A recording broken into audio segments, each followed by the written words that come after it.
times we will sit in this hall and talk about corruption, we will say what is being done, we'll talk about statistics and facts, but at the end of the day, we still don't see them being brought to book. What are we doing, say, lifestyle audit? How do we have them? Are they being involved in different countries? Should we take this up as the AU and ensure that we have some of these policies actually being implemented?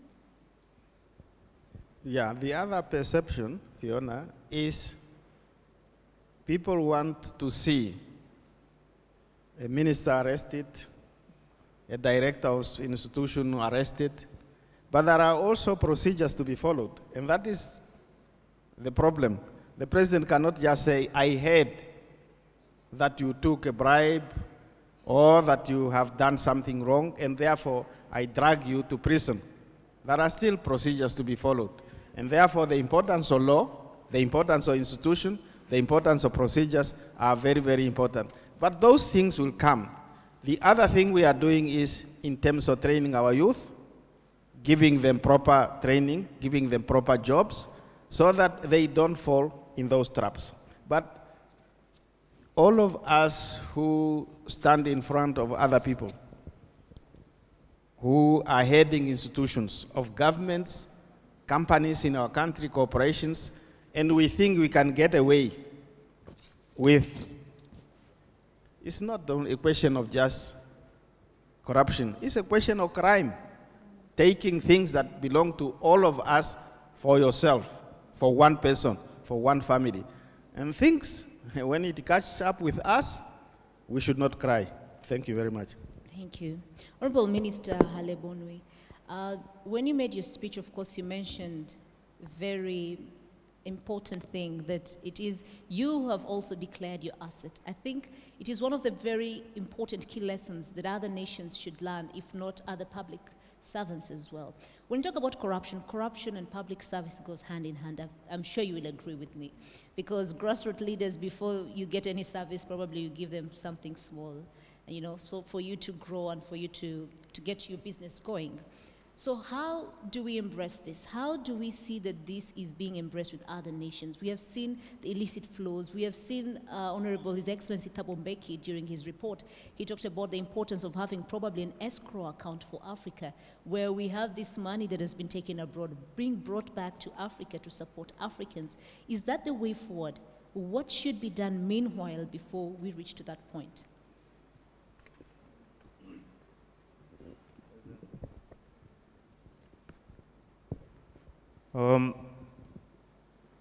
According to me, the problem that is still facing us, like you just said, we were discussing upstairs there with excellencies here that, you know, we still have this issue of boundaries, which is a very big problem.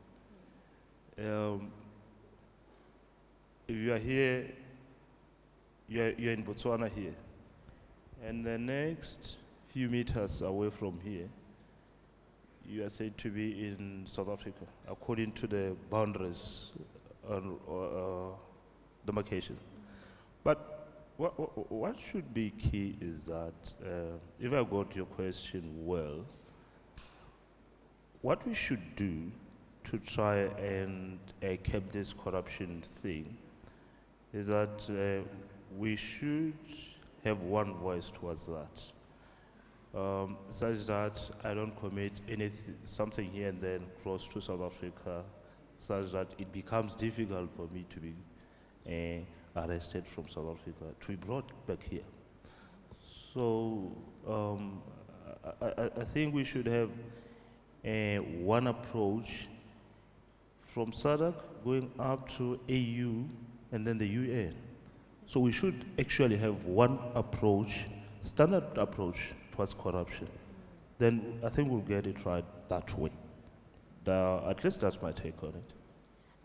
I will quote one professor, Professor Lumumba. He says it is very dangerous to declare war against corruption. Do you agree with that? Is it dangerous for Africans to declare war against corruption? Are we setting our lives in danger when we say no to corruption as leaders? As is now, Yeah, I would agree to that. You know why? Because you have made it a standard way of living. Okay. So if it's a standard way of living, it means that if you are in a corrupt activity, and then I am to stop you from doing that corrupt activity, then I'm doing something, I'm actually fighting you. So you'll fight me back. So that is the situation as is, which is very, very wrong and unfortunate. We should all fight corruption such that you are not at risk to be seen to be fighting corruption. At least you get enough support for fighting corruption. I think that would be the way to go. And this support would come from where? Then, Where will the support come from? The people, the citizens, or up the high level? I mentioned earlier that corruption is an act of a group of thieves who have been fortunate to be holding strategic positions. And it tells you that it should come from up going down. The authorities should take responsibilities of saying no to corruption. And not just saying it, but being seen to practicing it. I just want to reiterate on this. Corruption emanates from, more often than not, from those people who have been, who had been privileged to have, those powers over others, and then they start misusing them. So it would be unfair to say it starts down, going up. That is why it becomes easy. Because the most corrupt one would be the one on top. And then giving instructions to subordinates, then the transaction flows very easily because they get instructions. But if it was going up, it would be more difficult because at some stage, Pro would be asking, what actually is this? But since it comes from him, we just sign whatever command is given. So that's the trick that we are faced with in this corruption thing. I see the Vice President here really nodding his head and agreeing with you. But before I bring you in, Hussein, please let me bring in Abigail. Abigail, when you talk about the youth, let me borrow a quote from one of my good friends, Mr. Brian Kagoro. He reminded me that fathers and mothers start wars, but then the children fight them. Are we fighting wars that we did not start? Are we ready? Should we change our mindsets and say, yes, our forefathers could have been corrupt. Some of our elder leaders are still corrupt, yes. But we as the youth, why do we also partake in this? Why are we holding hands with the older generation, if I should use that word, to keep growing corruption in the continent? What is wrong with our mindsets as the youth? So I think I'm a young person, and at that I'm a woman. So I'll take this and take it very simple. It is a mindset issue in the sense that we as young people are socialized in a system now which is corrupt. And so the kind of socialization that we have as we're growing in our education, in the kind of political environment that we live in, I believe one thing, that young people and children, they actually emulate what they see more than what they hear. And so we keep saying, don't do this. But if they see you do it, then it is okay to do it. And that's how come I think the young people of this generation are doing what the elders are doing. Because that's what we see happening. And that's how we think survival is achieved. And so I believe, yes, it's a mindset issue until at such a time where young people become angry enough about how this system is working and begin to change that this is not what we want. as the slogan we are running now is the Africa we want. If this is not the Africa we want, then young people are better positioned now to begin to say no, and in saying no, take personal responsibility in the fight against corruption and decide not to do what they're seeing corrupt leaders do or corrupt societal influencers do, but also begin to then use their agency, which I mean we all know is very potent, to begin to confront these issues. Not necessarily, as you put it, go to war, but make sure that saying no means saying no, and go the 9 years to make sure that things begin to change. That's how I think we can work it. But Abigail, how easy would you say this is? Look at it this way: the rate of unemployment in the nation or in our continent right now is quite high. You've studied, you've put in so much money to go abroad, come back, and you, I'm sure, are among them who went abroad and came back to study, after studying rather, back to the continent to build your continent. You're here, you have no job, you have no money. You have to start from somewhere. Someone offers you a certain amount of money and says, we can do this job. Will you say no? I will say no for 2 reasons. Not because I don't want the money. I think it's essential. I mean, I cannot survive without the money. But again, I did say no to staying outside the continent, but coming back. So if I did come here for a purpose, then what is the point kowtowing to a system that I didn't think was working in the first place? I believe then that also, whilst we at the helm of affairs, as in all these discussions around institutional development and building strong institutions, building ethical leaders, are going on, as young people, whatever space we find ourselves in, and in your example, I will find myself in a space of unemployment, find disruptive ways of making sure that whilst we do survive, we also make sure that integrity is key. And because this is an agenda of building a new generation, a new mindset of making sure Africa works, it is difficult, but that is where we need a critical mass to work. You have to be able to find like-minded people and work with, and make sure that, for me, it's quite key. If I came to look for a job and I was supposed to do something unethical to get that job is really not going to take me that far, because the foundation of everything is quite important. And so if I get a critical, like-minded people like me to think through, yes, we might go hungry for a while, but when the system changes, it's quite fulfilling for you as a young person to be part of a generation that began to change things. Thank you. I'm sure Abigail gives a very good insight into the future for Africa through the youth. Professor Shaka, the good governance, the importance of good governance in fighting corruption, does it play a role in this? Does good governance play a role in fighting corruption? Definitely, yes.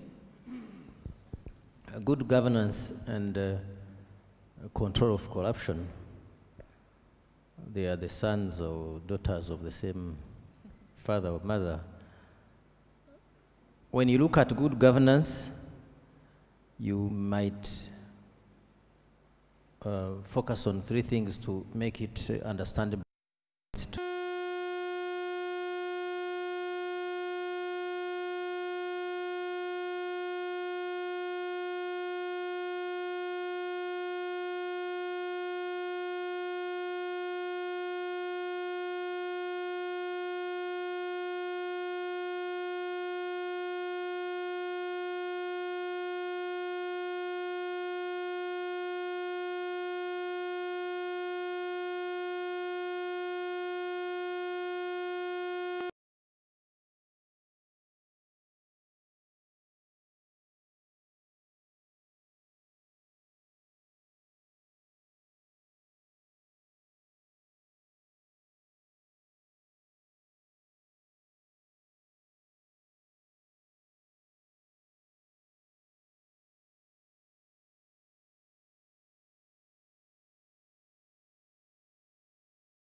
Twinned is the services to the people, to the citizens, and thereafter the quality of those services. We find that in most of the cases, when we talk about corruption in the public sector, it affects the construction of the schools, of the hospitals, the delivery of agricultural inputs, which in return affects the livelihood of the people. Therefore, in a society where corruption is controlled and good governance is the rule, most of the cases you will find that those services, service delivery and its quality to the people will be enhanced.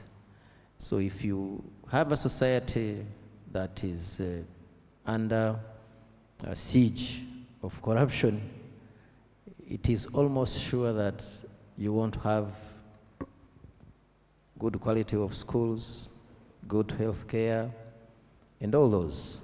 But also, good governance refers to prosperity and its creation, but prosperity in a sense of clean investment, so which to some extent will refer to those institutions of integrity, will refer as well to sustaining the quality of services we are talking about, but prosperity will also mean investing in the future. So that's why we say that actually the absence of good governance or absence of control of inefficiency of control of corruption will automatically undermine the future of our nations. Absolutely. But before I bring in the aspect of citizen participation, which is, I'm sure is very key, I do know that Rwanda is among the least corrupt cities or other countries in Africa. And by that, I do know that Rwanda has brought to book several heads of departments, several, big shots, if I should say it. How does that work? How has it worked for Rwanda, and what can we adapt from this as a continent? I think the Rwanda's formula is very simple. So, and on the continent, I'm sure we are not the only one to do that. The formula, the receipt is every person that is, or every leader for that matter, who is corrupt should feel threatened. I think you asked, prior to that, you asked a question to my neighbor here, whether it is dangerous to wage a war against corruption. Yes, it is. And in the case of Rwanda, of course, it was dangerous to fight corruption, to wage the war. But we realized it was much more dangerous not to fight it. So, of course, if you fight corruption, sometimes corruption or corrupt leaders might fight back, but not fighting them will equate defeat in front of something that is going to annihilate our nations. So in Rwanda, that was the formula number one. Let's everybody who touches public good, public money, feel threatened. That's our already. Second was to say, if we want to strategically and sustainably fight corruption, it is imperative that we do it through institutions. So we had to build institutions that of accountability, the Office of the Ombudsman, that is there over 10 years, the Auditor General. But it's not just creating institutions, it's about empowering those institutions so that they can impact the political practice in the society, giving them sufficient powers to impose and impact transformation. Thirdly, fight against corruption is a political issue. So it has to start from the political establishment and the political leadership. So that's why in 2006, when we started, we created the Office of the Ombudsman 2 years after, we started the asset declaration. Asset declaration, the first person to have declared his asset was the President of the Republic, President Paul Kagame. He was the first one to put his book, his property, into the Office of the Ombudsman. And then afterwards, all the ministers, all the public officials, all the officials that touch money, both civil and military, officers of the police and the army, they also have to declare their asset to the office of the ombudsman. It's a rule, we have agreed about that politically, so it has to be done.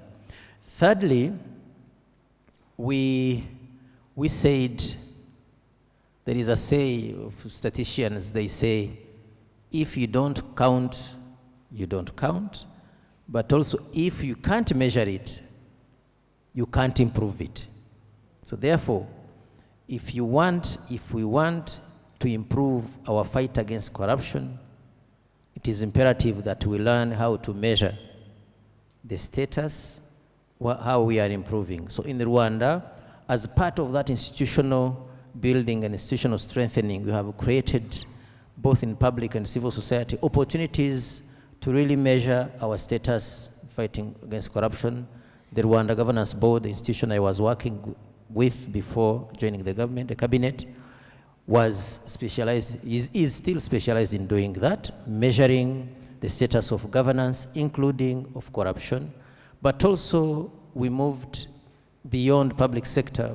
Our civil society, the Transparency International Rwanda, is a civil society organization that is very much specialized in measuring qualitative and quantitative the state of corruption, and all those institutions and many others. But we have also, lastly, the other thing maybe I might want to share with the audience is that actually, as we strengthened those institutions, there are specific institutions that are critically important in making the fight against corruption successful. Those are the institutions that deal with the enforcement of the law and security organs, the police for that matter. So as we strengthen the police to fight the corruption, we strengthened the fight against corruption within the police, which sometimes is something that touches many societies. So the police had to wage the war against corruption from within and outside. And there are many other attempts or undertakings that we did, but I think those three are the major one that I can share, which constitute the attempts or the formula of Rwanda in dealing with corruption. Thank you. Mr. Hussein, you're the Vice Chairperson of the AU Advisory Board on Corruption.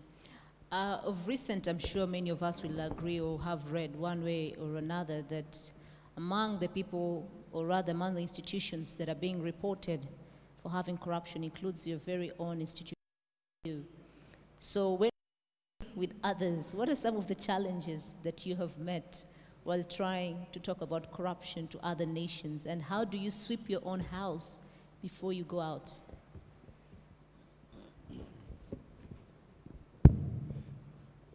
Merci, Madame.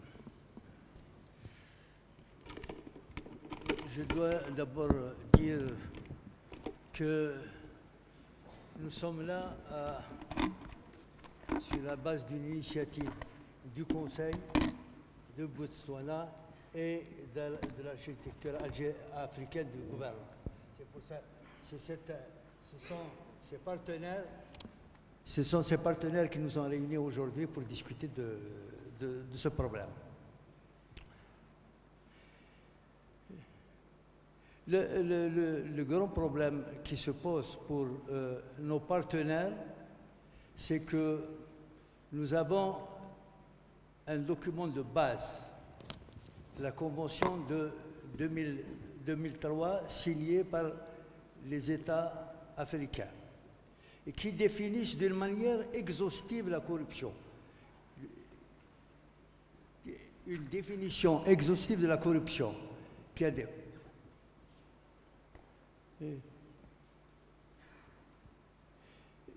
La difficulté n'est pas dans la définition parce qu'on a comme l'impression qu'il y a un activisme juridique à chercher chaque fois quels peuvent être les faits de corruption. D'abord, le problème ne se situe pas au niveau de la définition, parce que les définitions sont déjà connues, plus ou moins saisies. Le problème qui est posé, c'est celui de l'impunité. L'impunité, c'est... L'impunité. L'impunité, c'est quoi? Quand vous élargissez le champ de la définition des infractions, vous allez saisir un plus grand nombre. Et quand vous saisissez le plus grand nombre, vous ne sanctionnez plus. Je crois qu'il faudrait que l'on cible nos actions pour définir la corruption d'une manière claire, mais chaque fois qu'une infraction est commise, quel que soit le niveau de responsabilité, doit être poursuivi. Le phénomène auquel on a assisté dans certains pays, compte ce qu'on a désigné tout à l'heure comme les costumiers en cravate et chemise blanche, ne sont pas réprimés. Vous ne pouvez plus endiguer une corruption de masse. On dira tout simplement, ceux d'en haut volent des milliards et ceux d'en bas, on les condamne pour avoir détourné 2 kilos de pommes de terre. Voilà la problématique de nos pays.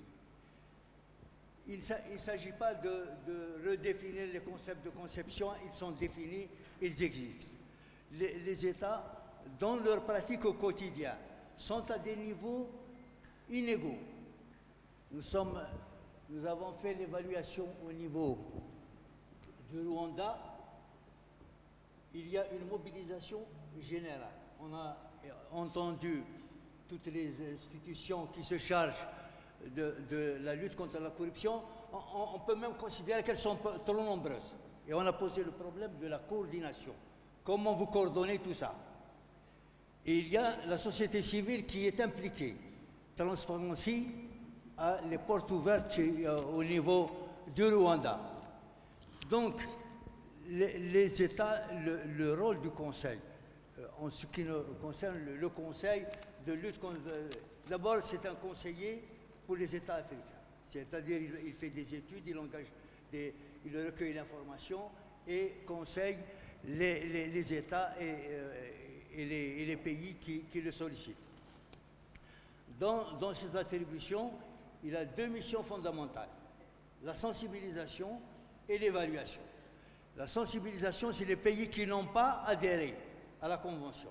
Et là, nous avons atteint un degré appréciable, pratiquement 49 pays sur 55 qui ont ratifié.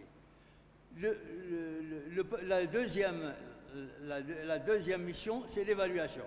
Une fois que le pays a signé la Convention, il est tenu d'envoyer un rapport au Conseil, un rapport annuel, sur la base duquel, annuellement, on évalue les progrès qu'il effectue. Mais nous avons constaté que tous les pays n'ont pas la même volonté. Parce que certains peut-être considèrent que le Conseil risque d'avoir un aspect inquisitoire, alors que ce n'est pas sa fonction. Il est d'abord pédagogique. C'est pour donner l'information sur les sanctions, rechercher les bonnes pratiques au niveau du pays et s'aimer sur les autres pays. Voilà la mission du Conseil. Et de toutes les manières, la persévérance va produire ses effets. Nous avons engagé 2 ou 3 actions fondamentales que je considère comme des défis. Nous avons le problème des transferts illicites, des flux illicites de capitaux qui n'étaient pas prévus dans la Convention et qu'on va essayer d'intégrer dans la Convention parce que c'est un crime contre l'Afrique. 50 milliards tous les ans qui disparaissent dans la nature, de la faute des Africains et de ceux qui les exportent.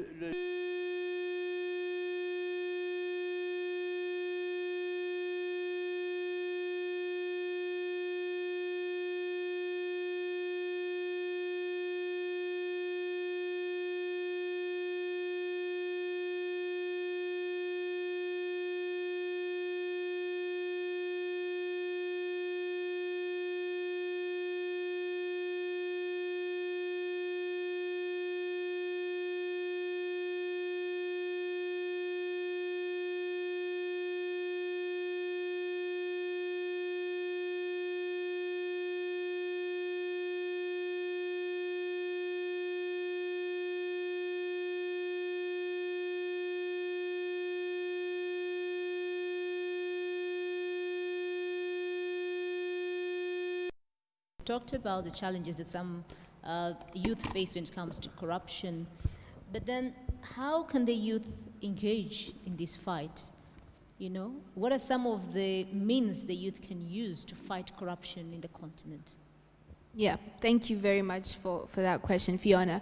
And maybe just as I'm starting off, just to get a sense of how many young people are in the room, just by show of hand, and not the young at heart, Honorable Minister, thank you.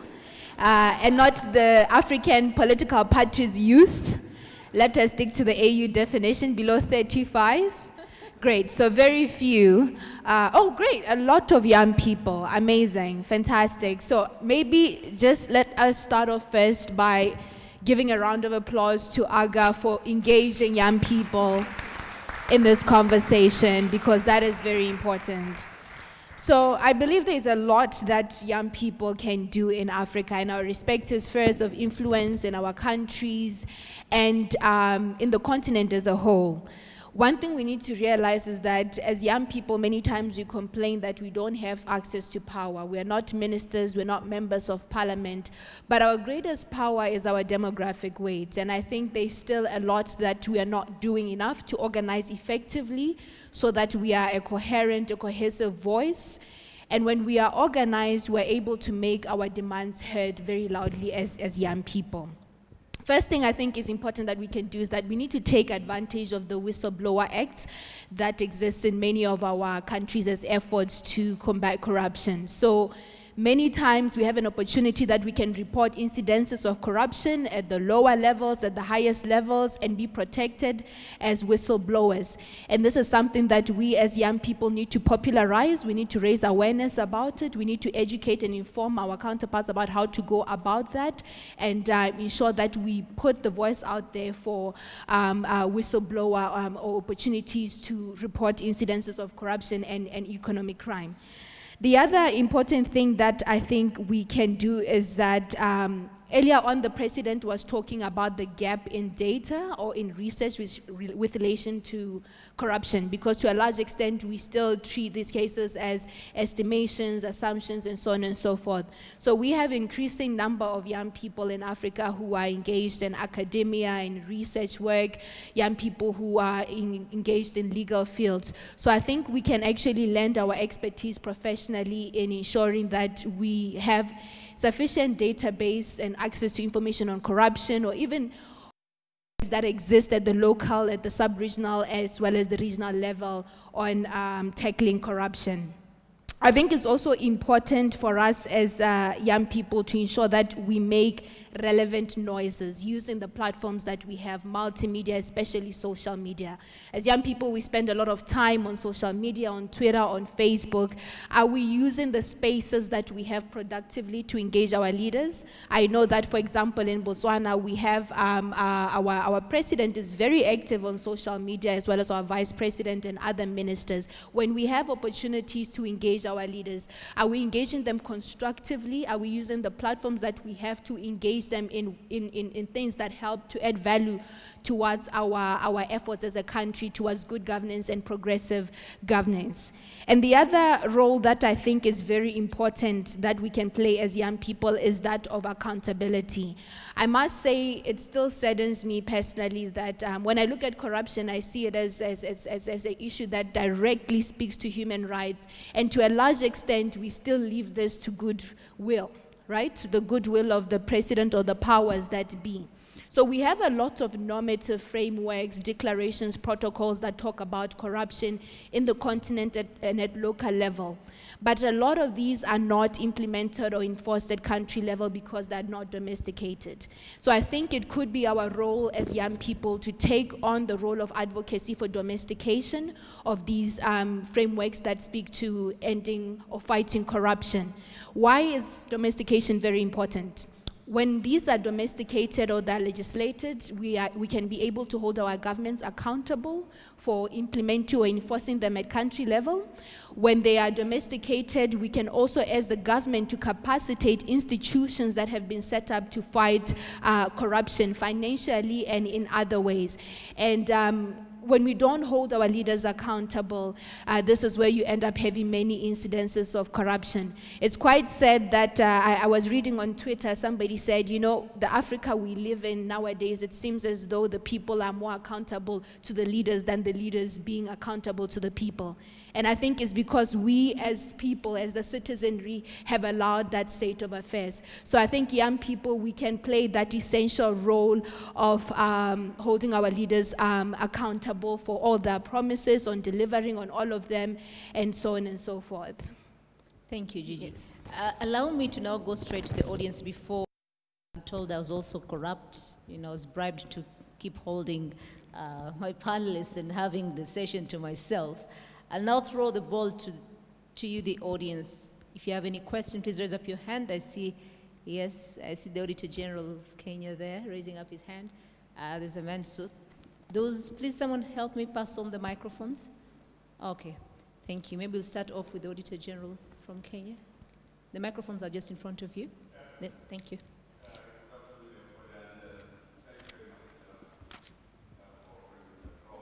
Really, I think the panelists really gave a range of, from various aspects in this issue of winning the fight against the corruption. First of all, as you've introduced me, I'm called Edward Ouko. I'm the Auditor General of Kenya. But I'm not here as the Auditor General of Kenya. I'm here representing what you call Supreme Audit Institutions in Africa, and the body is called AFROSAI. AFROSAI, the Supreme Audit Institutions, are basically the institutions in the Anglophone system is the auditors generals. And in French system, you could talk of Cour des Comptes, Court of Accounts, and so forth. They are actually recognized as Supreme Audit Institution, and I represent the AFROSAI, which is the affiliate of INTOSAI. One thing is, actually, I want to ride on some of the comments made, and mine is really going to be a comment in addition to some of the very important things mentioned already by the panel, especially Honorable Minister from Rwanda. I think you're the first one to actually look at the whole thing in a more structural and important way in terms of governance and the institutions. And out of all these, you are the first one to have mentioned your Auditor General. So that's an important thing. Now, anyway, the point is this, that we are talking about the institutional factors. And I think as an African, and I'm contributing as Supreme Audit on behalf of Supreme Audit Institutions. As Africans, Supreme Audit Institution is a key thing in that governance and in the accountability chain. And in many cases, a number of countries in Africa have not, in fact, it is evidence, nobody talked about Supreme Audit Institution today except for the Honorable Minister. But if we are moving forward in trying to look at institutional factors, we must recognize the issues of independence of Supreme Audit Institution. And this has to be guaranteed at the highest level. And the highest level is by our heads of state, those who have to protect and guarantee and the fight against corruption. But at the second level, I would urge the AU also to start thinking about domesticating a UN Resolution 66, which requires countries to guarantee the independence of Supreme Audit Institution. This is, it's been a UN resolution and it is there. And I think it is here if we are talking about going forward and moving forward in winning the fight. And the pillar, therefore, is that as part of the institutional factors, we need to start saying, first of all, we need to domesticate the UN Resolution 66 as African, as AU domestication of that recognition of independence of Supreme Audit Institution, and they are very key in the fight against corruption. Secondly, I think we also then have to think of as a recommendation, which I think the Honorable and the High Excellency African Commission for Political Affairs said they needed certain recommendations. I think we need to have this recommendation of recognizing the organization of African Supreme Audit Institutions as an important member and pillar in the institutional factors in winning the fight against corruption going forward. Thank you. Thank you very much. I see a lady in blue. There's a microphone in front of you. Yes. Your names, and please keep it brief, and to your comment or your question to whom it is directed to. Thank you. Ok. Alors, je remercie les panélistes pour leur communication.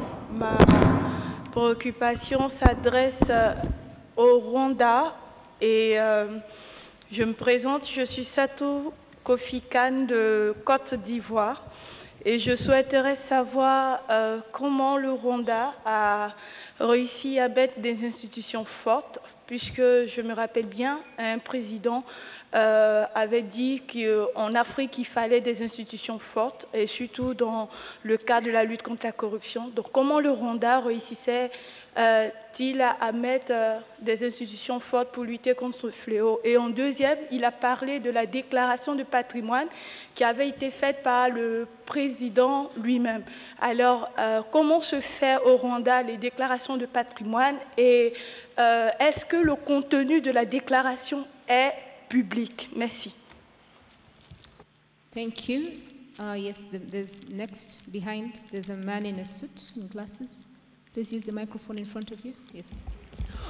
My name is Ibrahim Ali from the Libyan Transparency Association.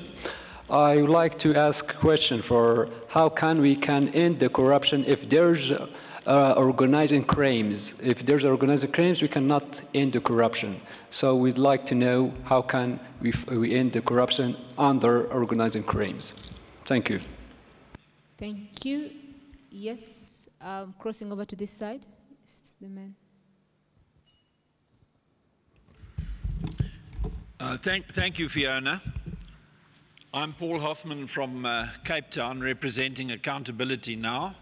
I must agree with Eddie, the Auditor General, that the function of an Auditor General ought to be independent and that it is an important link in the evidential train if you are going to exact accountability from the corrupt. I want to suggest to the panel that in Africa we have a problem with the enforcement of anti-corruption laws because anti-corruption machinery of state is not adequately specialized, not properly trained, insufficiently independent, lacking in the resources that are required to deal with the corrupt, and also very often not secure in tenure of office. Now, I want to know from everybody on the panel whether they have considered an all-Africa anti-corruption court in which the best talent of the entire continent is put into one organization that deals on the basis of complementarity with corruption in countries where the sovereign country's anti-corruption machinery doesn't work. So a complainant who cannot get satisfaction in his domestic court goes to the All-Africa Anti-Corruption Court and says, I've complained about my president who steals and builds fire pools, which are actually swimming pools, and I want him to be investigated for corruption. I think we need to distinguish grand corruption from petty corruption, and an all-Africa anti-corruption court would deal with grand corruption. So if you haven't thought about it, I'd like to give you a chance to think about it, but if you have, why not let's do that? Because if we unite around that, we are going to make winning the fight against corruption that much easier in Africa in this year of anti-corruption. Thank you very much. So I'll start with them in front and then I come to you. Yes, sir. Thank you, Fiona. My name is Muntsiwa from Botswana. My question is to all the panelists. In talking, we seem to be knowing... Please come closer to your microphone, we can't get you. Sorry, thank you. I say my name is Muntsiwa from Botswana. My question is to all the panelists. In talking, we seem to be knowing what has to be done.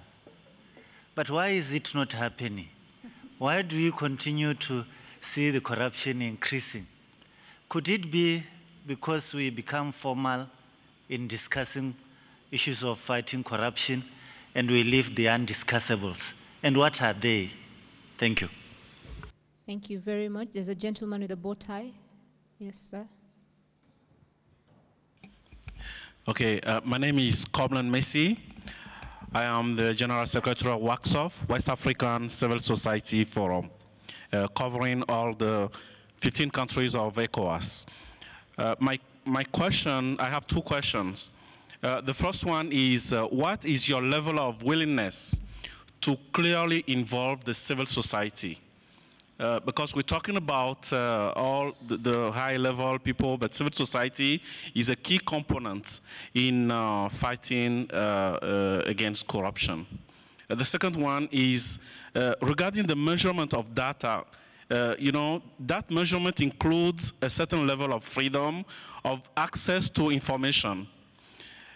So the civil society, my say is that the civil society can help the government and can help all the institutions to set data collection and to publish the results. So the level of freedom, access of information, and the role of civil society.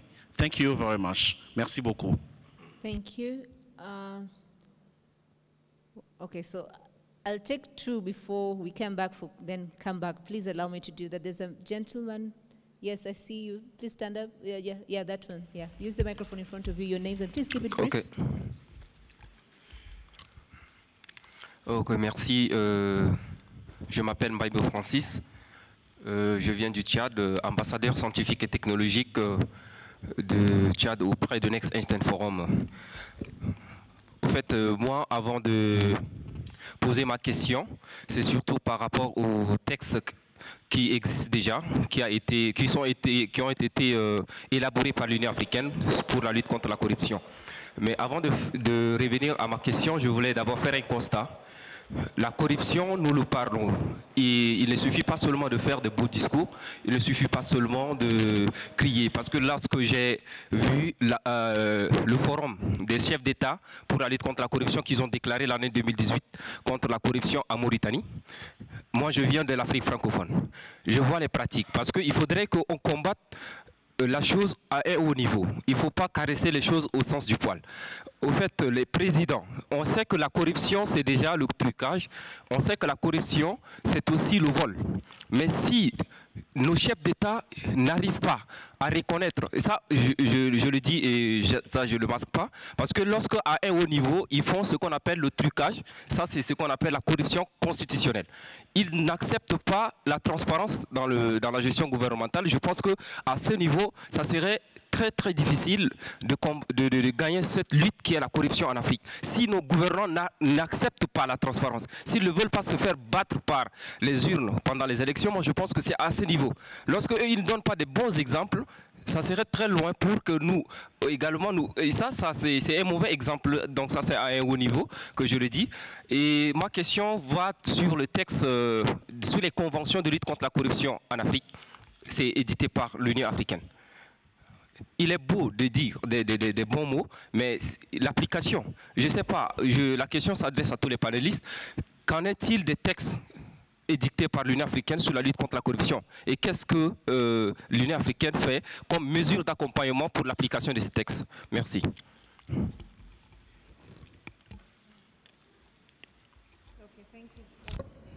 Thank you very much. I'll take a lady, just so we are, gender balanced. And then we'll close, then come back to the audience.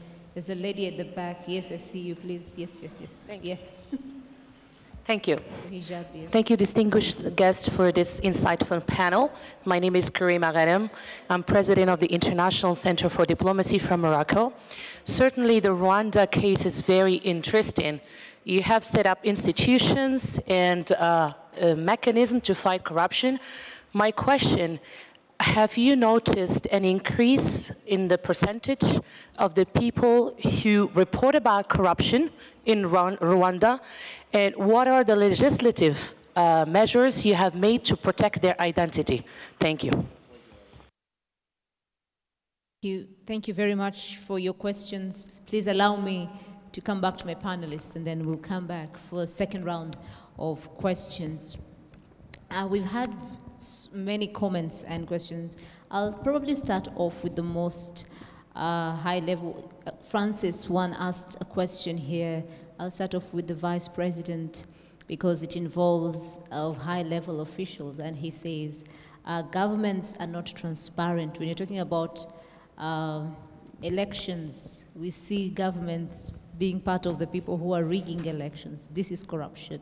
When we talk about elections, we talk about bribery. This is still, it's all part of corruption. So Francis here wants to know, Your Excellency, the involvement of higher level, what should be done? Because it's an outcry, really, when we have governments rigging elections and having the old faces come back every time and then because the younger ones don't have the power. Thank you very much. I must say first that we used to have a foreign minister for a long time who, when he starts in the discussion, he starts saying that, I agree with all of you. So we accept all the recommendations you are presenting to us, all the advice you are giving to us as governments now. If you allow, you as citizens of a country, we have elections countries by country. We have no African continental elections. We have country by country elections. If you truly believe that the head of state has rigged an election and he is in office, then you are really in trouble. If I can rig an election and be sworn in on an rigged, stolen election, what else do you expect me to do? I can do anything else.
The other thing I wanted to comment is the perception that if you create an all-African anti-corruption commission, you will solve problems. I don't believe that. Because first, we must believe in the institutions where we live. in our towns, in our countries. If your country cannot give you what you want, and you think now if I go to Libya or if I go to Ethiopia, if I go to Ghana, if I go to Nigeria, that is where I'm going to get my president kicked out of the office because he has stolen an election. You are wasting time. Do it where you are.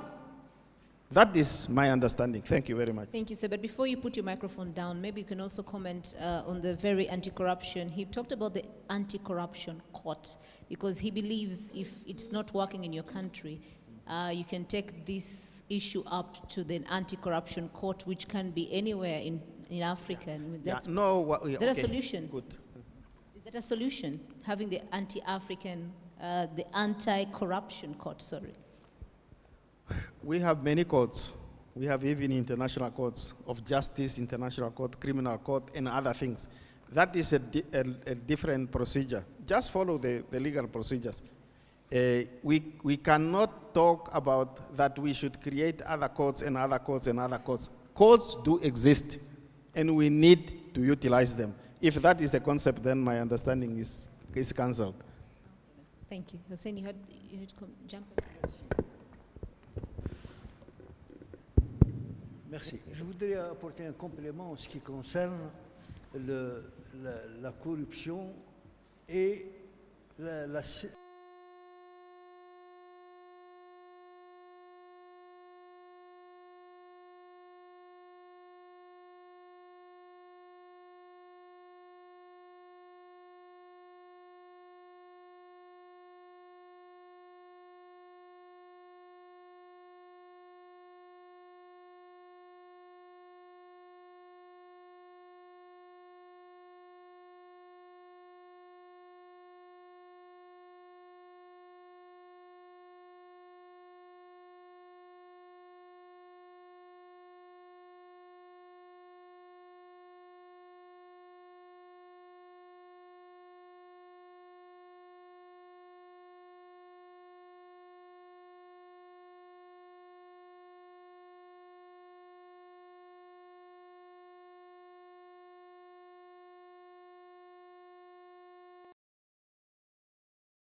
des accusations, surtout dans le monde politique. Je ne parle pas parce que quand il s'agit de l'économique, il y a des preuves matérielles, etc. Mais dans le domaine politique, c'est toujours des allégations, des informations, de fausses informations, de vraies informations. Et c'est ce qui fait que lorsqu'on mélange le politique et la corruption, ça devient sensible. On ne sait pas exactement où on va. C'est tout ce que je voulais ajouter. Thank you very much. Honorable Sitsabi, of course, your comments before your comments, there's also a question, the Supreme Audit Institutions, do you think they are important? Is it time we recognize this, just as he pointed out, especially since it's among the UN resolutions? And the other question,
top leadership in different countries, we all look at corruption as a political matter, as a political issue, and if we take it politically in top leadership, walk the talk, then most likely we are going to succeed.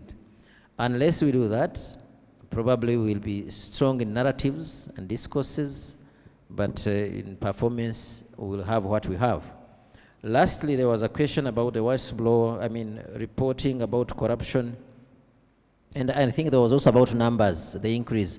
So first and foremost, as I said before, we've developed a system of measuring the status of corruption, both from public and non-public institutions.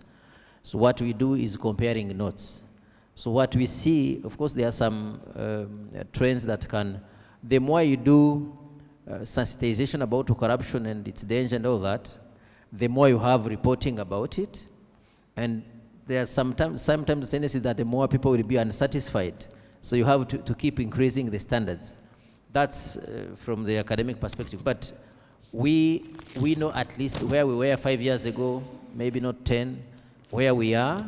And of course, among the top strategic indicators of our development, fighting corruption, controlling corruption is one of them. When you go to the National Strategy for Transformation, one of the critical indicators will be how will we succeed and where do we want to be in dealing with corruption. So those numbers are there, and the positive impact is also seeable. But we can't sleep. It is a permanent fight. Corruption is always there, next the corner, so we have to keep fighting. And of course, if I do justice to civil society, we have a number of civil society that have really developed the capacity. One of them being the Transparency International Rwanda chapter, and they have created a system through which everybody with a smartphone, with whatever, can report incidents of corruption into a system, which system is going to help the organs of, institutions of accountability and enforcement institutions to now take action. So it's working, and of course the law allows people not to disclose their names and all that to be able to facilitate. But our law against corruption, punishes both the corrupt and the corrupting. So it is not only the corrupt who is going to be facing consequences, it is also the one who is giving. Thank you. Thank you very much. Abigail, maybe quickly, as clearly you're running out of time. Involvement of CSOs. Of course, we've had reports talk about watchdog institutions that are toothless, that are not doing anything, but we had a gentleman asking a question. Is there willingness to involve the CSOs? So why are we involving the CSOs if we feel they're toothless and not doing anything for the citizens? Okay, so I also come from a CSO background, but I think today I want us to begin to unpack the issue around civil society, because we have come, I think, we have come to a point where when we hear civil society, all we are thinking about is the civil society organizations. I believe that, unless I forgot my political science, civil society is everyone. The citizen is the civil society. So it is, I believe, the willingness to involve the citizen, it is the citizen's willingness to be involved. Fine, I believe that building institutions that allow for political participation, as we are talking about today, is very important. But involvement of civil society is actually an individual issue as well. Because until we unpack the discussion around who a civil society is, I believe the term around civil society organization is very valid. And their involvement, because of their specializations, because of the capacity that they have professionally, helps in the fight against corruption. I work for one, that Transparency International in Ghana, Ghana Integrity Initiative, and a group, a set of other anti-corruption organizations that work in tandem with government, actually, and also with local communities, to begin to, on one end of the spectrum, build institutions, strengthen institutions, but on the other end, empower citizens to begin to engage these same institutions in demanding accountability. So you said you will build a road. Where is the road? How much are you spending on that road? And it is the role of that organized civil society to begin to engage both ends of the spectrum. But when it is done, the civil society itself is me as a citizen taking up the information that I have and begin to be responsible for what is happening in my community. So I would want to see us begin to unpack the discussions about the role of the citizen being the civil society and the willingness of the citizen, both as an individual, but as a state, how we allow for the contract, the social contract that we have, to begin to engage the citizenry in moving the discussion of the fight against corruption, but in general development forward. So it is not so much about the willingness of the state to involve the civil society organizations, but I believe it is the role that we as individuals and therefore members of these organizations to begin to say, listen, if you won't create the space, we are going to create that space, and we're going to engage you. And that's how, for instance, in Ghana, we have been able to make inroads to such an extent that, I mean, a lot of legal issues, legal reform that go on, we have a say, because until you allow the expertise that the people have into policy making, law formulation, we are not going to have a system that we all want to work with. The politicians don't know it all. We would have a lawyer, we would have a technocrat, and if we all come together and allow for a civic environment that allows for input. So in Ghana, for instance, what I work on, we have us as organization meeting anti-corruption institutions saying, listen, according to the convention that we have signed on to, put in place a right to information law, where is it? And how do we go about doing it? We've been fighting this for 17 years. How do we refine this law to make it credible? So in this discussion, the civil society is not only asking you to come and domesticate what the AU say it is, but because the AU also has gone ahead to give you a normative framework, we're able to say, listen, this is a best practice. And as civil society, we have access enough to say, we want to sit down with you, let's formulate laws. To the extent that we actually sit down, draft these laws and say, this is a first draft, let's work together. And I think that our willingness to engage and their willingness to open the space, and in the opening of space, it's not just, I don't think you leave any politician and will say, okay, come and let's talk. You have to make sure that the space is there to talk. And it's all a function around how we conduct our elections, how we make sure that politicians know that we are watching you. We voted for you, and so we are watching you. And what you're going to do matter to us. So let's talk.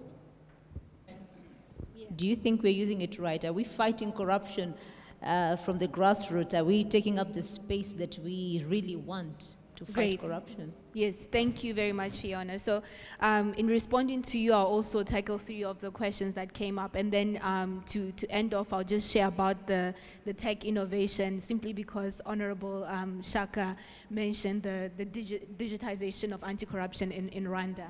So the first one was on the comment about the All Africa Anti-Corruption Court.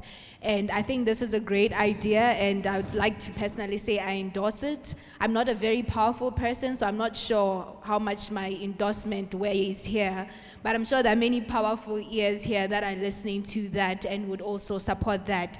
Very closely linked to that recommendation, one of my recommendations for this session was that we actually need to set up an asset recovering mechanism in Africa, either backed by the African Union or the regional economic blocs, because as we know, some of our leaders or some of the thieves, as I believe the president has given us permission to say thieves, some of the thieves that steal money from our countries take them outside the continent, and then afterwards it becomes very difficult to recover all that money fully, even with the institutions that are fighting fighting corruption in country, and even with the pressure from the civil society movement. So I think it would be really important for us to have the AU set up some form of an asset recovering mechanism that will be supported by the member states as well as the regional economic blocs. And I strongly hope that Honorable Shaka here and as well as Honorable Molefe would be able to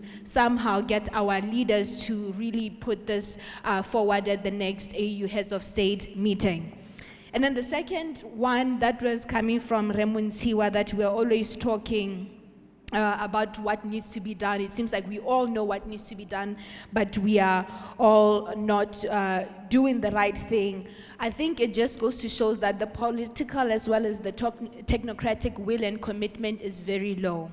Many of our commitments or our goodwill, it's mostly cosmetic tinkering, just to look good in conferences and reporting to say how many countries have actually signed to the Africa Charter on Governance, Democracy and Elections in Africa. But the technocratic and political commitment by putting money, resources towards those commitments is very low. I remember the former US Vice President said, show me your budget and I'll tell you what you value. So I think we need to go back and say, where are we placing our money? If it's anti-corruption, our budgets, our alignment, and our commitment to setting up such institutions should be showing by the monetary value that we are putting into all of that. And the other thing, still aligned to your question, accountability is very important. The former public prosecutor of South Africa, Thuli Madonsela, once said, when leaders do not feel the need to be held accountable, they never deliver. And that is the truth. The reason why we talk about these solutions but go back, there's no implementation, is because there's no follow through after that. A good example is that when our president was inaugurated earlier this year, one of the things that he so brilliantly committed to was to set up the Declaration of Assets Bill. Now, it is up to us as civil society to say, Mr. President, you made a brilliant commitment during your inauguration. Now, where is that bill? How far it is? So we need to really hold our leaders accountable. And then the last one, I think the people who are talking about many of these institutions not working. And I must say, one of the disappointing things is that when we talk about setting up institutions that are well capacitated and independent and can fight corruption, many a times in our respective countries, it is just to tick a box, and that's it. And one of the things that we also have is that we will find a leader who has failed to deliver in their respective institution or ministry to be the leader who now has to lead this newly established institution. This is a leader who already lacks credibility because they failed to deliver in their previous assignment, and now we are giving them this new responsibility.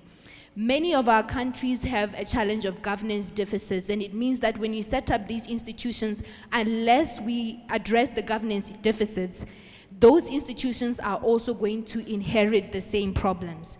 And this is why we keep saying, how can you send a hyena to look after your sheep and get shocked when the sheep start to go missing?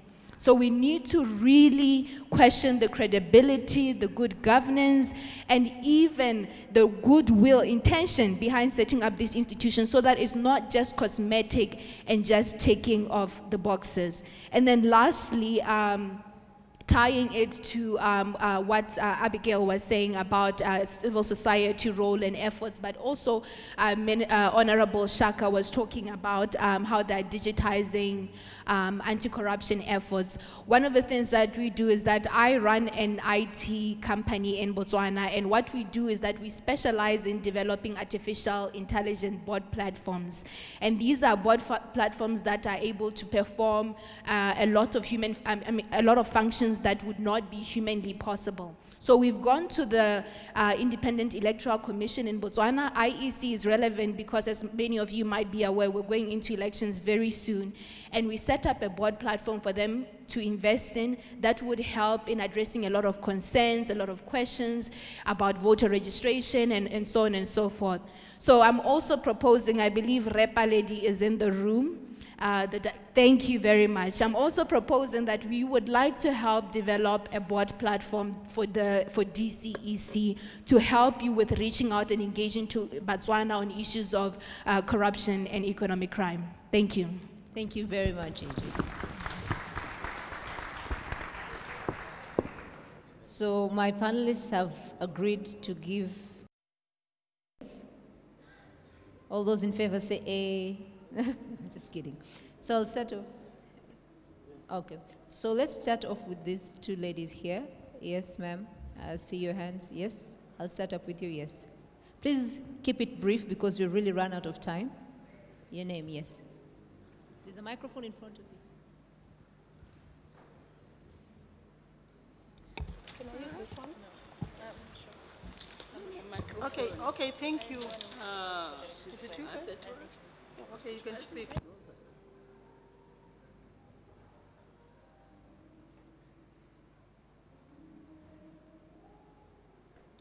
Ok. Mais moi, je suis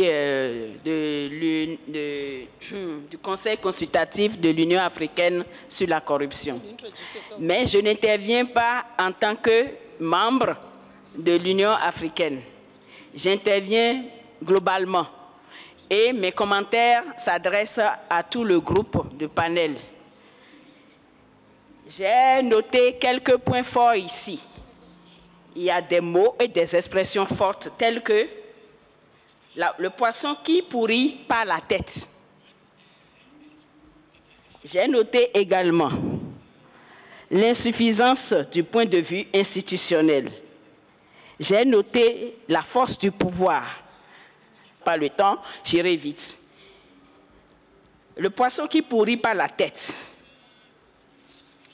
Le pouvoir expose à la corruption. Dès que nous avons le pouvoir en main, nous voulons garder le pouvoir. Et ce que je n'ai pas entendu ici, ce sont ces présidents africains qui s'éternisent au pouvoir. Ils ont le pouvoir en main et ils ne veulent pas laisser le pouvoir. Ils passent des années et des années. Plus ils passent les années, plus ils utilisent du point de vue institutionnel. Du moins, j'ai noté la volonté politique. La volonté politique, comment nous pouvons l'avoir, comment nous pouvons l'exprimer, l'apprécier lorsque les gouvernements, parce que moi j'ai fait le tour de la question au niveau des structures de lutte contre la corruption, les gouvernements ne mettent pas assez de moyens au niveau de ces structures pour lutter contre la corruption. Et comme dirait l'autre, c'est un peu comme nous n'allons pas vous créer les conditions les meilleures, nous n'allons pas vous donner les moyens de venir nous couper la tête un jour. Vous voyez, la déclaration des patrimoines. Oui, c'est bien de déclarer les patrimoines, mais que dire des sociétés écrans que nous ne contrôlons pas? Parce que lorsqu'il faut déclarer, il faut aussi créer des institutions de contrôle de ces patrimoines-là. J'ai parlé donc de l'éducation qui joue un grand rôle et c'est là où le rôle de la femme intervient. Or, lorsque nous parlons de la femme, surtout de son autonomisation, nous trouvons que la pauvreté, qu'elle soit humaine ou matérielle, s'adresse à la femme. C'est la femme, la pauvreté a un visage féminin. Or, c'est elle qui reproduit la jeunesse. Laga a bien fait d'impliquer la jeunesse dans cette lutte, mais c'est nous les femmes qui les reproduisons. Donc les valeurs à leur inculquer, il faut faire intervenir non seulement la femme, mais aussi la famille qui donne la main à l'école, les collèges, les universités où il y a beaucoup de pourriture pour que l'approche soit une approche globale. Je vous remercie. Thank you very much. Yes, there's a gentleman at the back. He's stood for a very long time. Yeah, over to you. Merci, madame. J'étais la deuxième personne à demander la parole, c'est pas grave. Au fait, je suis Rida Radiendra Kumba de l'île Maurice. Je suis le président du réseau de la société civile anticorruption. Je voudrais soulever 4 points pertinents qu'on avait soulevés lors du 7e réunion du COPS à Vienne, que je souhaite ramener au Forum africain concernant numéro 1. quel mécanisme on va mettre sur place, qu'il soit au niveau de l'Union européenne, au niveau des pays, au niveau du continent, pour protéger les dénonciateurs de la corruption, pour protéger la sécurité d'enlèvement des journalistes qui travaillent dans les problématiques de la corruption, quel mécanisme quick and responsive, sinon la lutte contre la corruption va prendre un retard. Le deuxième point qu'on avait soulevé et que je vais l'emmener dans ce forum, avec la globalisation de l'économie, avec la numération, nanotisation, l'intelligence artificielle du développement économique, le e-business, quel mécanisme mettre en place pour contrôler si la corruption ne va pas être numérisée, nanotisée, robotisée, e-business. Quel mécanisme?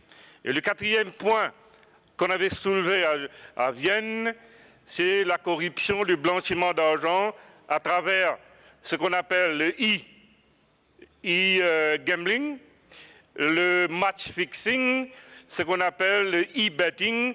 Cette maladie va entrer sur l'Afrique. Quel mécanisme mettre sur place pour contrôler qu'on n'utilise pas ce mécanisme pour les blanchiments d'argent? Et le quatrième point très pertinent, surtout pour la bonne gouvernance et la politique africaine, quel mécanisme mettre sur place pour contrôler les financements des partis politiques avant, durant, après les élections, pour que nous assurons qu'il y a une bonne gouvernance en Afrique. Je sens, c'est mon devoir moral de reprendre ces 4 points de Vienne pour l'emmener dans ce forum, pas seulement pour les panélistes, mais tous les partenaires ici à réfléchir 4 dangers pour le continent africain dans notre lutte contre la corruption. Merci. Thank you very much. I'll cross over to this side. The gentleman at the very back. The microphone should be in front of you, behind you. Okay, there we go. Yeah, thank you. So my name is Yusuf Belgesem. I represent iWatch, the national chapter of Transparency International in Tunisia. So honestly, we have a very bad experience in cooperating with the government of Seychelles, as they refused the Tunisian extradition request to return Sakhr al-Matari, the son-in-law of the previous President Ben Ali, and they have lately, unfortunately, granted him the Seychelles citizenship, although he was convicted for corruption doings in Tunisia. So my question would be, how can we concretely enhance the cooperation between the African countries in fighting corruption and ending impunity through mainly bringing the corrupt figures to justice? Thank you. Thank you very much. The gentleman in front of you, before we come in front and we sum up. Yes.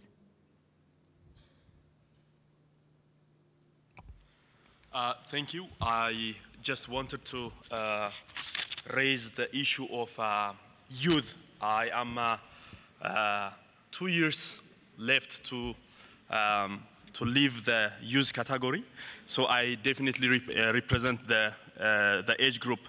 So my question is, as I have been working with the youth for long, I have tried to understand, or I have came to understand that the youth perceives the fight against corruption to be a fight against the government. This is because politicians are not willing, or they don't have political will to fight corruption. The second one is they don't provide a platform for youth participation against corruption.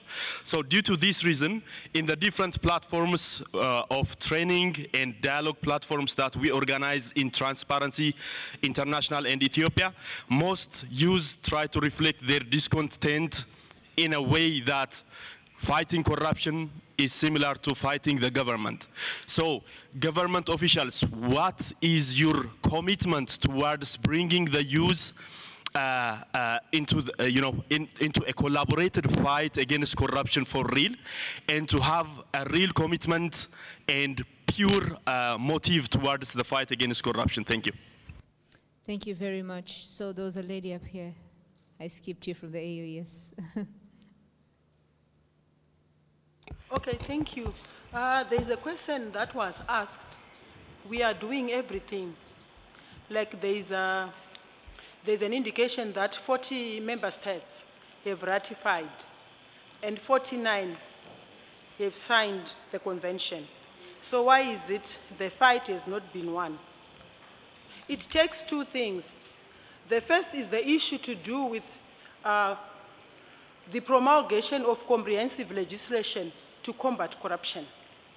Once legislation is in place, there is the issue of implementation. I think that is what is mainly lacking in fighting corruption. We are talking of winning the fight against corruption, a sustainable path to Africa's transformation, which means we have been fighting corruption by promulgating legislation to combat corruption, by putting in place institutions to fight corruption. But what we now need is the implementation. We have been talking about asset recovery, where the issue of asset declaration comes in. But what we have are provisions on asset declaration. But we are not implementing those provisions. We simply request senior government officials, those that head institutions, to declare their assets. What they simply do is, in other countries, they simply took a form wherein they just complete it, then they put it in an envelope, the envelope is sealed, and it's deposited somewhere. And that's the end of the matter. Then next year, they do the same. They do it annually. But what do we need to do? We need to look at lifestyles. We audit lifestyles. Once a person has declared his assets, the next thing is to look at that document, to interrogate it, and you look at the person. What are the person's earnings? And you juxtapose that to what he has. Then all the unexplained wealth is what must be recovered from that person if he's unable to substantiate how he has acquired that wealth. That's what we need to do. That's implementation. We have also been talking about illicit financial flows. These are funds that have been illegally acquired, and then they are transferred elsewhere for use, which means they are transferred outside the jurisdiction where they've been earned illegally. So what do we need to do? We need international cooperation. We are member states here. Some member states are not cooperating in assisting the other jurisdiction to repatriate the assets. So what we need in order to fight corruption is to ensure that we recover the assets that have been ill-gotten, because a criminal embarks on a criminal activity for gain. So we need to disincentivize the criminals from committing crime by recovering the assets. Someone has also mentioned that we need asset recovery bodies in the region. We already have them. For example, in Southern Africa, we have Arinza. It's a regional body for Southern Africa for the recovery of assets. So we have the institutions, we have the laws, but what is lacking is the implementation. Thank you very much. We're now going to close, and I'll start off with the Vice President. Maybe you give us some of your comments as we sum up, and of course, your closing remarks. Thank you very much.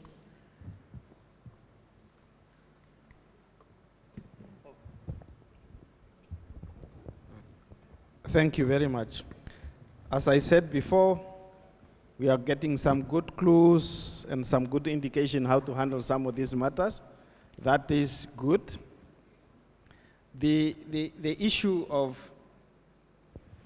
recovery of your wealth, your national wealth, from other countries is truly international.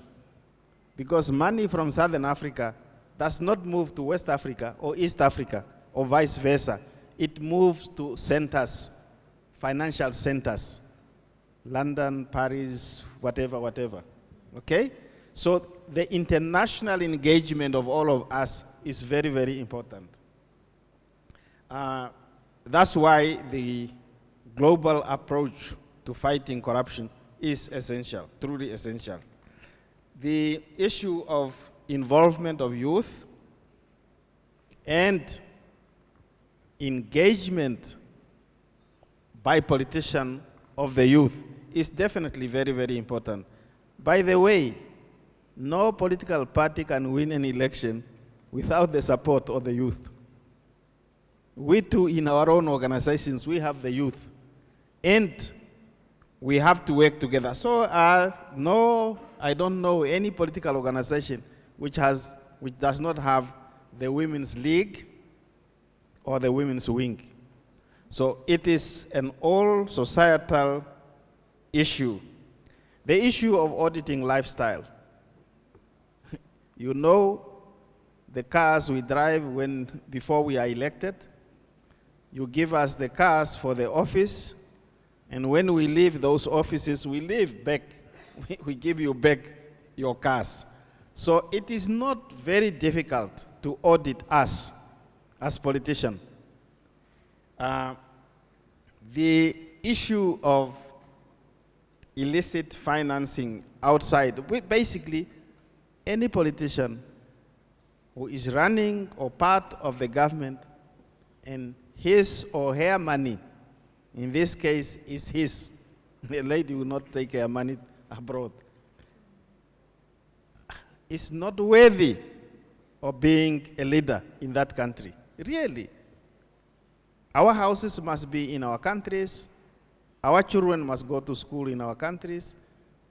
Whatever money we earn, we should be able to account them in our own countries. Thank you very much. Thank you very much. Okay. Thank you, madam. I think we have gone through lots of discussions today, but I would just want to go back to the issue of giving enough mandate to certain bodies or structures. I think it's up to all of us to make sure that, like my brother here said, let us walk the talk. It's up to all of us. We have, like the sister mentioned here, we have the democratic powers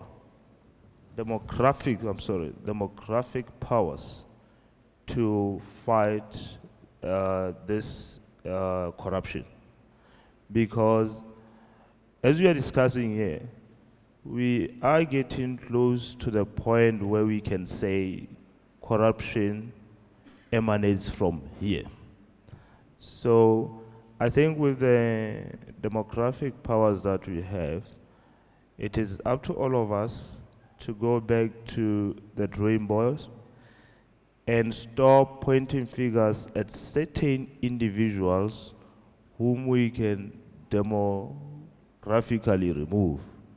So personally, I take it that we all owe it to ourselves to make sure that we eradicate corruption.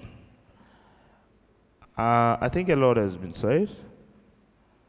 Safe to say yes, let's go out and make it our daily agenda that our politicians are aware. I'm one of the politicians. So let's go and make it, let's go out and make it sure that on a daily basis, we make it our agenda to politicians that, no, enough is enough. We are tired of corruption. And I'm sure it will register in our heads and minds. Because every 5 years we go for elections. And you come back electing us. But then you are saying we are corrupt. And you are tired of corruption. So let's start first by changing our mindset ups. Okay, thank you. Thank you very much, sir. Professor Shaka, your closing remarks and your closing comments on this. Thank you very much. First, I think I have to say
fighting corruption in churches, at different gatherings, and so on and so forth. And I can hear that there are many organizations here that receive funding externally.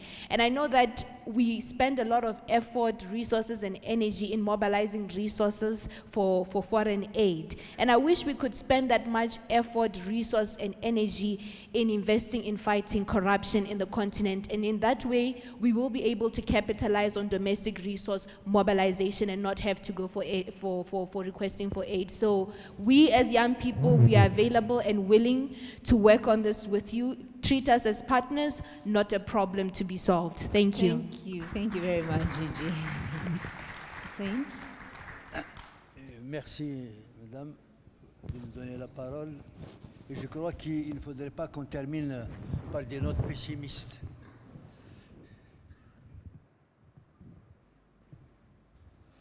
Je crois que ce que l'on peut constater, c'est une prise de conscience générale au niveau des pays africains que la corruption est un fléau à combattre par tous les moyens.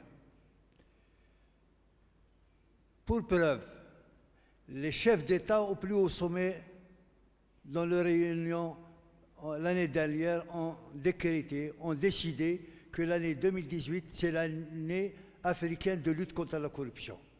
Et dans ce cadre, près d'une vingtaine d'activités ont été organisées dans tous les pays d'Afrique, que ce soit à l'endroit des jeunes, à l'endroit des femmes, dans l'évaluation,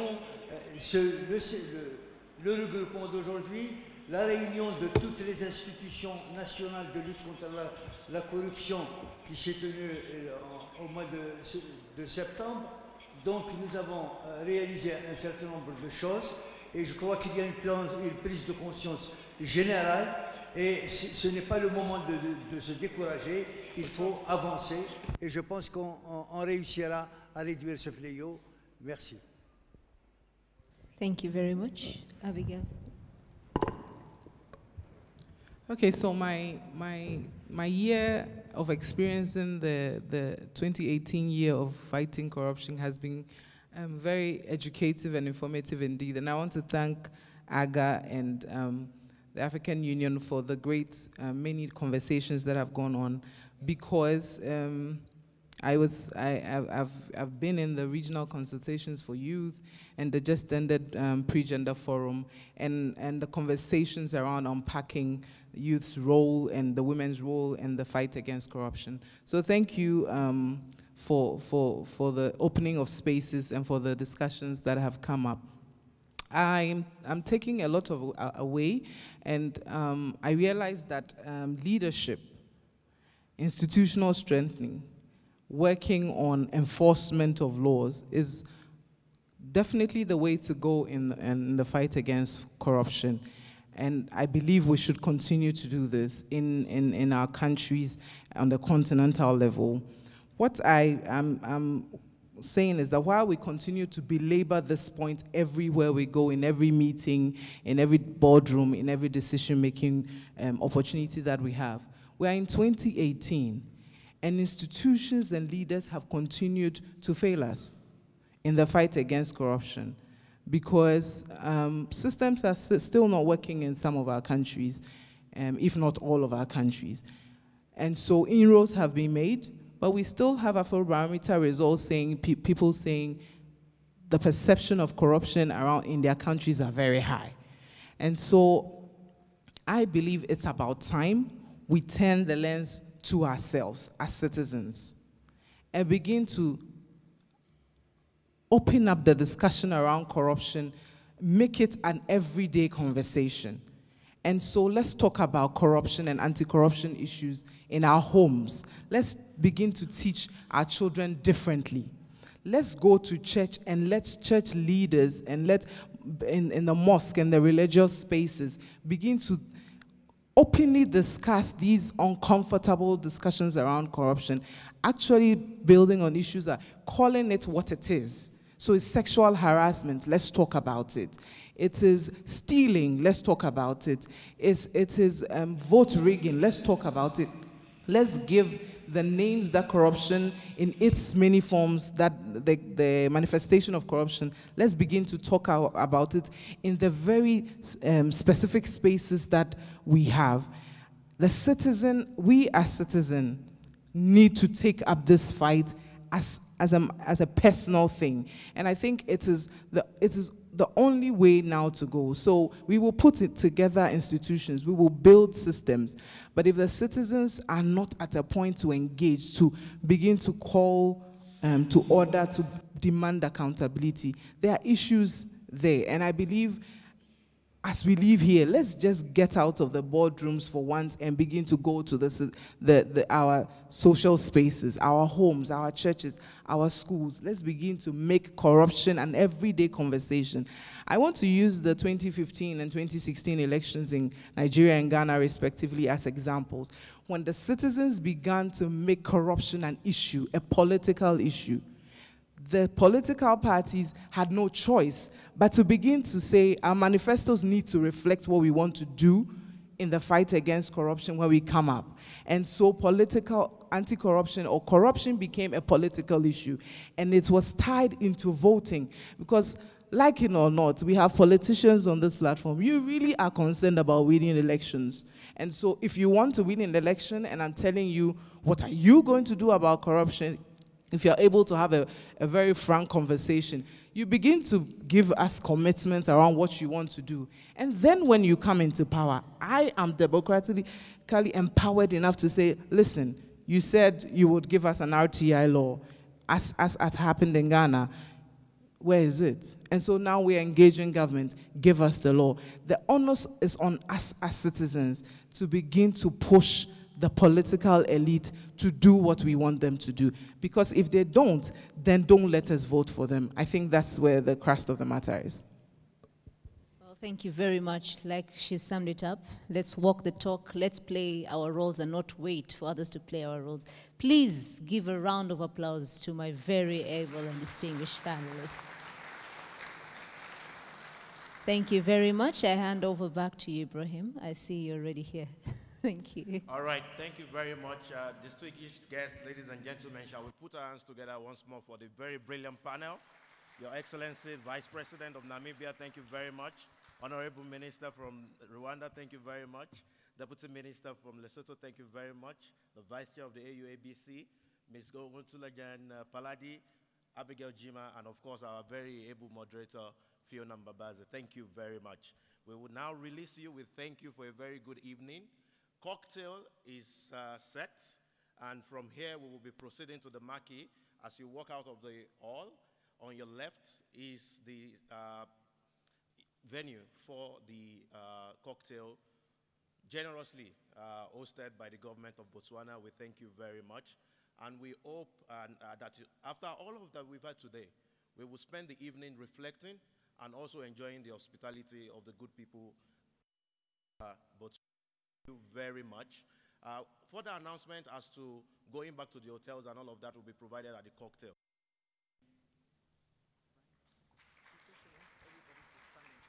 Yes.